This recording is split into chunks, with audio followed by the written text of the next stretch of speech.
দর্শক স্বাগত জানাচ্ছি বাংলাদেশ প্রতিদিনের ডিজিটাল প্ল্যাটফর্মে। দর্শক দেখতে পাচ্ছেন যে যাদেরকে সন্দেহভাজন মনে হচ্ছে তাদেরকেই কিন্তু তাদের ব্যাগ তল্লাশি করছে পুলিশ, এবং তারই ধারাবাহিকতায় বাইতুল মোকাররমের যে উত্তর গেটটি রয়েছে সেই ফটকের সামনে কিন্তু পুলিশ, আইনশৃঙ্খলা রক্ষাকারী বাহিনী পুলিশ কিন্তু তাদের যে নিয়মিত যে তল্লাশি সেই তল্লাশির করে যাচ্ছে। এবং দেখতে পাচ্ছেন যে বাইতুল মোকাররমে যাদেরকেই সন্দেহভাজন মনে হচ্ছে তাদেরকে কিন্তু এই তল্লাশি চালানো হচ্ছে, এবং যারাই হাতে করে ব্যাগ নিয়ে ভেতরে প্রবেশ করছেন তাদেরকে কিন্তু তল্লাশি করতে দেখা যাচ্ছে।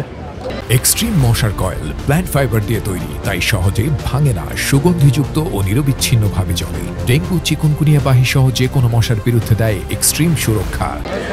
দর্শক, যারা এই বাইতুল মোকাররমে প্রবেশ করছেন, অর্থাৎ জাতীয় মসজিদ বাইতুল মোকাররমে যারা প্রবেশ করছেন ব্যাগ নিয়ে, এবং যাদেরকে সন্দেহভাজন মনে হচ্ছে তাদেরকে কিন্তু ডেকে পুলিশ তাদের ব্যাগ কিন্তু চেক করছেন এবং তল্লাশি করছেন। এখানে কোর্স করে করছে ড্রেস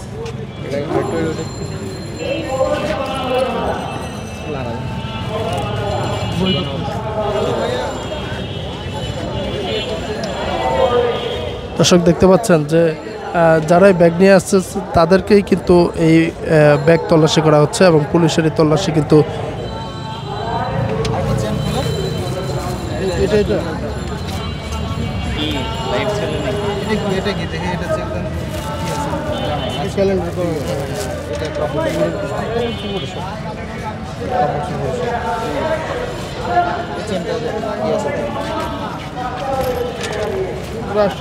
ঠিক আছে।